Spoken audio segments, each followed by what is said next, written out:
In this example, I would like to cover a new boundary condition and how to use the finite volume method to cover that boundary condition. So far, we were able to solve a pure diffusion problem for Dirichlet boundary condition, and we implemented heat source into one of these examples. Then we moved to heat flux boundary condition and how to use the finite volume method to solve that example. And the last one in this series of examples is the convection boundary condition. So let's assume that we have a solid body. The length is 0.5 meter. The left face is kept at TA of 100 degrees C. And we are using delta X equal 0.1 meter, which means that I'm going to have 5 cells. Thermal conductivity for this bar is 5 watt per meter Kelvin. The area is kept 0.01 meter square. Again, keep in mind that the area we are referring to here, it's the area perpendicular to the heat transfer. Very similar that came in Fourier's law, right? This is a conduction, so that's the area definition here. The right face of that bar is exposed to a T infinity equal 20 degrees C and a convection heat transfer coefficient of 10. The unit is watt per meter square Kelvin. And find the interior or the temperature distribution in the bar. So our first step is to divide the bar into the control volumes, and delta X was set to be 0.1. So I'm gonna get 5 cells. We're gonna renumber the central points within these cells. So now we have 3 different types of boundary conditions. We have interior nodes, that's 2, 3, and 4. We have a node that's exposed to a Dirichlet phase here, Dirichlet boundary condition phase, and we covered that multiple times in previous examples. And this is a new area here. This is new node 5. That's it's within a cell that has one phase exposed to the convection boundary condition. So starting from the general transport equation, you simplify the general transport equation, you integrate over the control volume, use the divergence theorem to convert any integration over the control volume into an integration of the control surface. You will find yourself end up having kappa east A east partial phi by partial X on the east minus kappa west A west partial phi by partial X on the west. There is no heat source in this problem. It's pure diffusion problem. So this will end to be 0. And again, this will be K east A east partial phi by partial X east, since the diffusion coefficient is simply the thermal conductivity. And this will be K west A west partial phi by partial X on the west equal 0. I'm going to go first for the interior node. So for nodes 2, 3, and 4, we know that the equation will end up to be K east A east over delta X east plus K west A west over delta X west multiplied by phi P equal K east A east over delta X east phi east plus K west A west over delta X west phi west. Again, let's hold the terms here. This is my A east. This is my A west. There is no more terms next to these, so my minus SP does not exist. Then this is again A east. This is my A west. and SU here is equal 0. So the final form is AP, which is combination of all of these three terms here. That's my AP. AP pi P equal A East pi East plus A West pi West. That's it. Whereas A East is KA over delta X, everything in the east. K is 5, the area is 0.01, and delta X East is 0.1 as well. So I will get 50 divided, I think it's going to be 0.5. That's 0.5. A West will be the same. SP is 0. You add up to get AP. AP is going to be 1, and SU is equal 0. And this is the diffusion coefficients of the interior nodes. You apply that for node number 2. AP is 1, so I will have 1. So we will have 1 T2 and 0.5 or half. The east point is going to be T3 plus A West, which is going to be half, and the west node will be T1. You multiply by 2, you're going to get T2, 2 of T2 equal T3 plus T1. That's node 2. If you want to go for node 3, you will have 2 T3 equal T4 plus T2. And for node number 4, you'll have 2 T4 equal T5 plus T3. So these are the 3 equations for the interior nodes 2, 3, and 4. Now we need to move to node number 1. If I want to move to node number 1, we have done that before. There is a cell, there is the 0.1, that's my central point. Then I will have node number 2, which is presenting the east. Physically, there is nothing in the west, but I have TA in here. And you guys remember, we have to do the approximation for the slope of the line, because we assume everything changing linearly inside the domain. So this is actually phi east, right? And this will be actually phi A or TA, as we do later. And this will be the phi P. So now the first slope, which is the first derivative on the east side, will be phi E minus phi P divided by this distance here, which is delta X east. And we call that distance here delta X node. So if I want to substitute into the same equation here by approximation, I will end up having the following equation. I will have K east, A east, delta X east, plus K, I'm not going to call it west, I'm going to call it KA, AA, but divided by delta X node. And this is totally multiplied by phi P. It's equal K east, A east over delta X east, phi east, plus KA, AA over delta X node multiplied by TA. So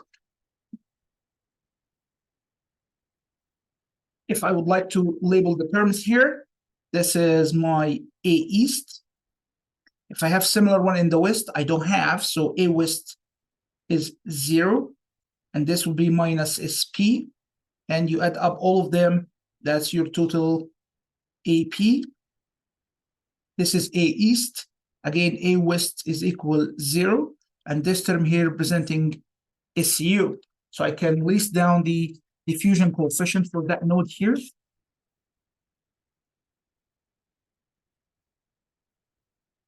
I will have AP pi P equal A east pi east plus A west pi west plus SU.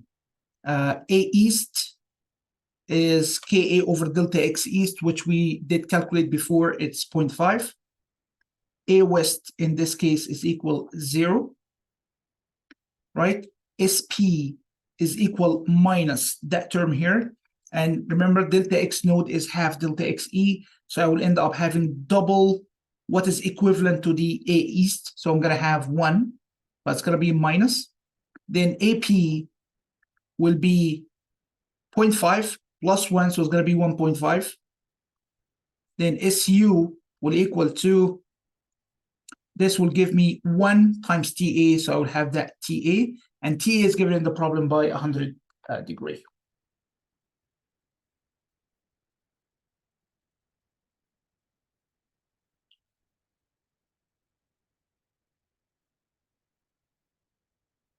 Okay.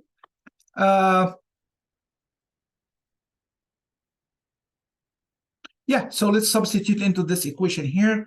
I got AP is 3/2 phi P equal half phi east plus 0 plus TA multiplied by 2. I would have 3 phi P equal phi E plus 2 TA. So if I want to write the node equation for node 1,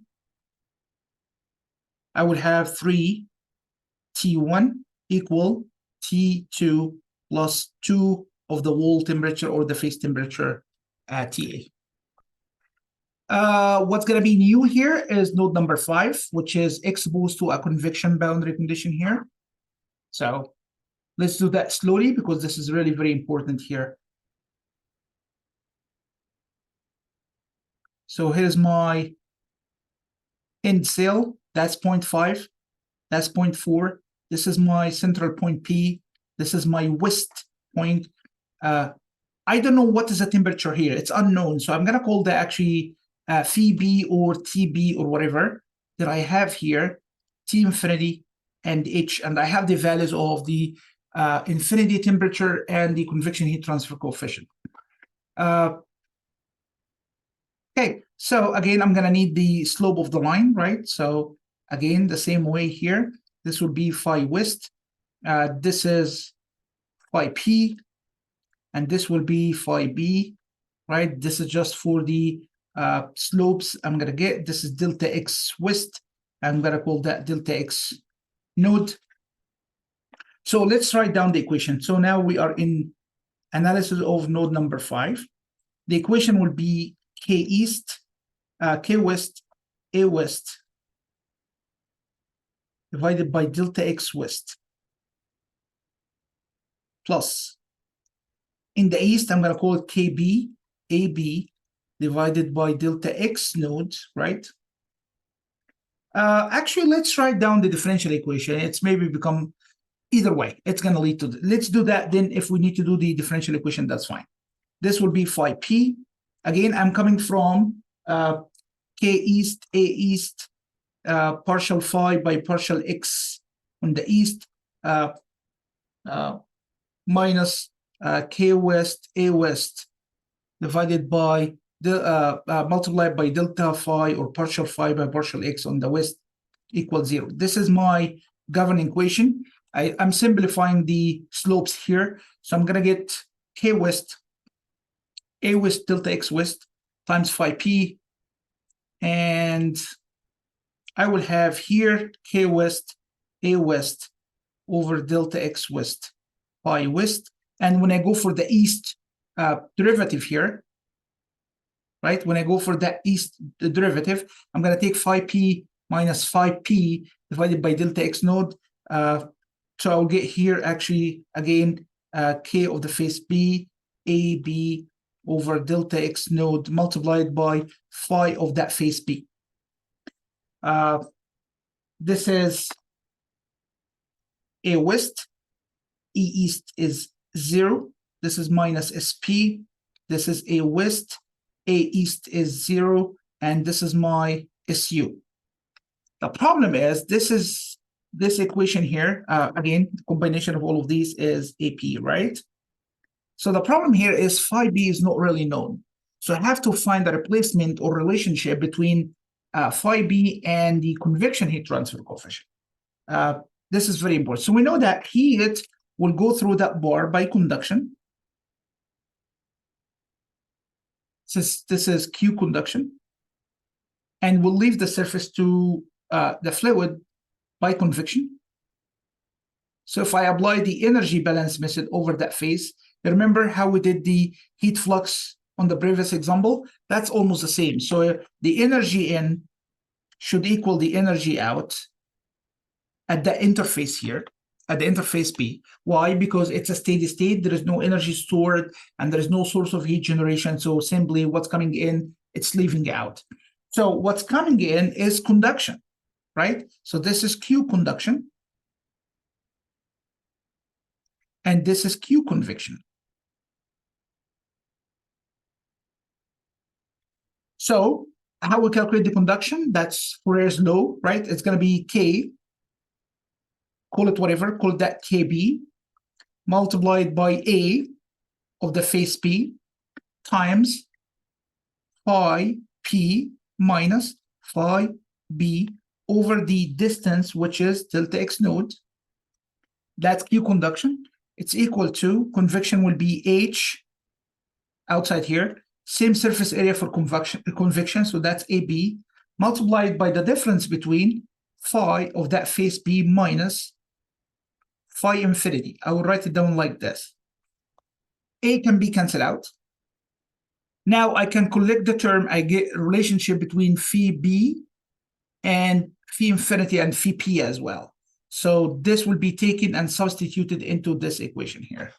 So let's do that here. So what we're gonna get, we're gonna get Kp over delta X node phi P minus Kb over delta X node times phi B equal H phi B minus H phi infinity. I will bring this to the right-hand side so I can take phi B as constant, as a common factor, and I will bring this term to here, so I will have Kb over delta X node plus H phi infinity equal to, I will have H plus Kb divided by delta X node phi B. So I can isolate phi B here. Phi B will equal to Kb over delta X node plus H phi infinity divided by Kb over delta X node plus H. So I will write down here, phi B is equal Kb over delta X node plus H phi infinity divided by Kb over delta X node plus just H. Remember, K is given value, delta X node is known value, H is a known value, phi infinity is also a known value, but I have that right now. So I can go back and substitute into this equation. Let's simplify the equation. So I will have AP phi P capital equal to phi west, A west, phi west plus A east, phi east plus SU. Then I'm going to calculate the terms here. So what is my A west? A west is Ka over delta west, which is going to be 0.5, like these values here. So A west will equal 0.5. A east in this equation has to be 0. I don't have any information about the east side. Then this term will be the minus SP. So SP will be minus this term. And I know that delta X node is half delta XW, which means that this term will be double this one. So it will be 1. You add up everything here. That's 1. That's 0.5. So this means that AP is 3 over 2. Then the SU will be this term here. This is simply double the west side because delta X node is half. So this is 2 times 0.5 that give me 1 times phi P. So SU will be actually phi B, which is calculated from this. Let's calculate that number here. Kb over delta X node. K in the problem is given by 5. delta x node is half delta x, so it's going to be 0.1 over 2 plus h in the problem is given by 10 times t infinity or phi infinity is given in the problem by 20 divided by, again, this term again, 5 divided by 0.1 over 2 plus h, which is 10. I can calculate that number here. This will give me actually 100, right? This will give me 100. So this term here will give me 100. This will give me 200. This will give me 100, and this is 10. So I'm going to end up having 300 over 110. So it's 30 over 11, whatever that number is. Okay.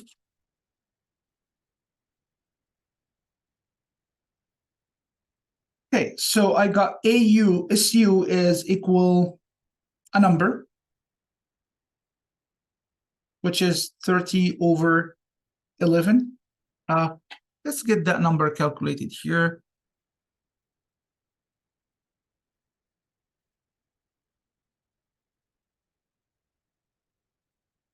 So 30 divided by 11, I'm getting 2.73. So now if I want to write down the equation here, the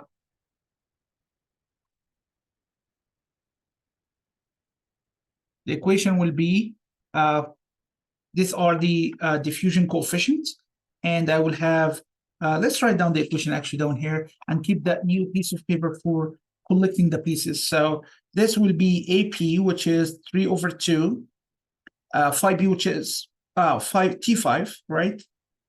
This is the equation here, equal to A West, that's 0.5, half, Phi West, which is T4,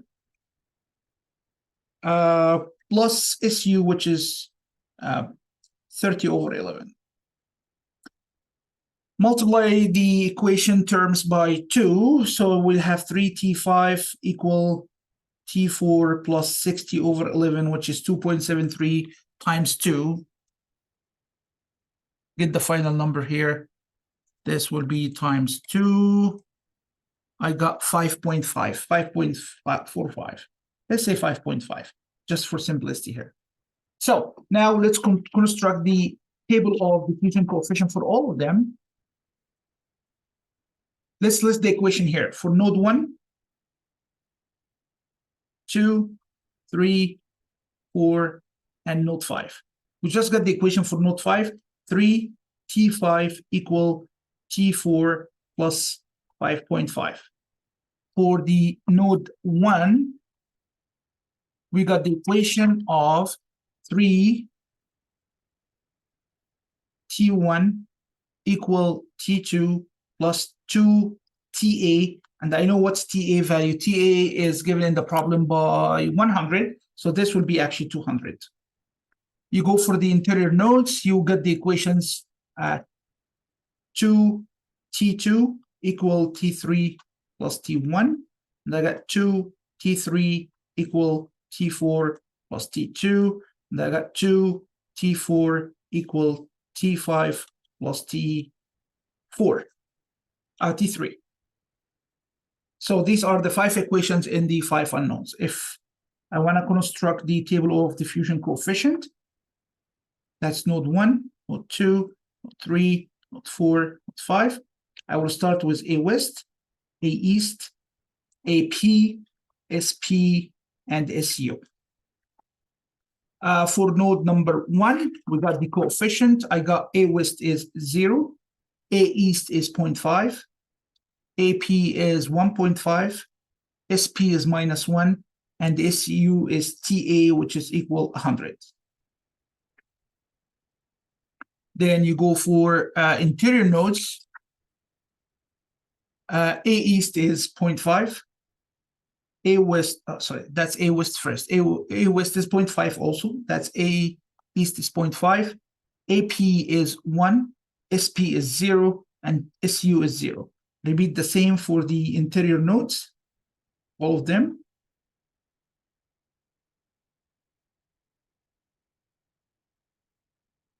Then for node number 5, which is the last node that we covered, we got the coefficient as follows. A east is 0, A west is 0.5, then AP 3/2, 1.5, then SP is -1, and we got SU is 2.73.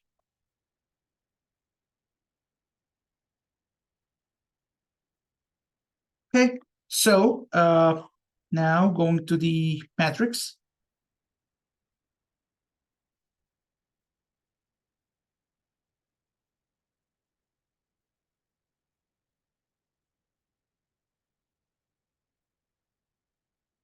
One, two, three, 4, 5. 1, 2, 3, 4, 5. Okay, let's start with node number 1, 2, 3, 4, 5. For node number 1, again, the diagonal is the AP coefficient. So I can take the APs, so that's going to be 1.5. This will be 1. This will be 1. This will be 1. And 1.5. This is the APs here. Okay. Now for HAP, there is east, which is for node number 1, it's 0.5. Don't forget the minus sign. Then everything will be 0. Remember, this is T1, T2, T3, T4, T5. Look to this equation here. You have 3T1, which is double that number. Then I have T2 should go inside by negative sign. It's minus 0.5 here. It's 1 in here. It's multiplied by 2. Then this would be the free term, or SU, which is going to be 100. But if you multiply that row by 2, it's going to give you the same equation. Okay. Now go back how to construct from this table here, because I can give you the table of diffusion coefficient. Then I ask you to reconstruct the equation. So it is very important to set your brain between these two instead of this. So you can get this from these. We are used to get the equation and construct the matrix, right? But I want you to be more trained on how to use the coefficient table to construct the matrix, and you can reconstruct the equation from this. Going for node number 2, AP is 1, the east is 0.5, it's going to be minus 0.5, and the west is going to be minus 0.5 as well. Everything else will be 0. For the next one, the three lines will be identical here for the interior node.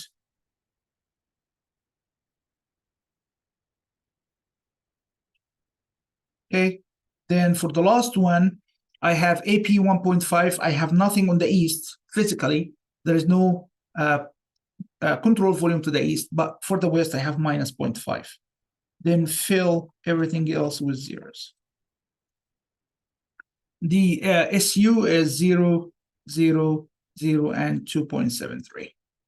Then you can easily solve and get the temperature distribution using MATLAB or any other iterative method. So I hope that's now cover most of the boundary conditions that we are interested in. So I can combine all of these boundary conditions, and a problem looks like this. That's a solid bar, right? Exposed here to a heat flux.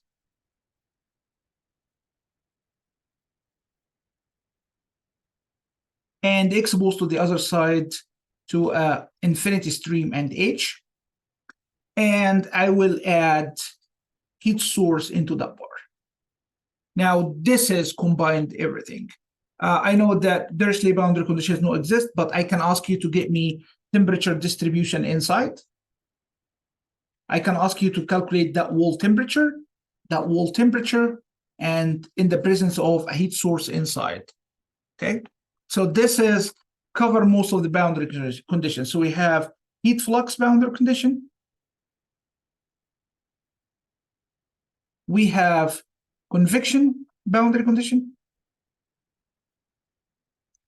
This is pure diffusion problem.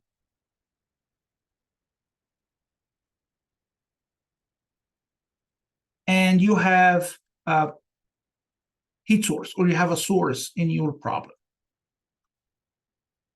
So think, if you see a problem like this, you're going to divide the interior nodes by itself.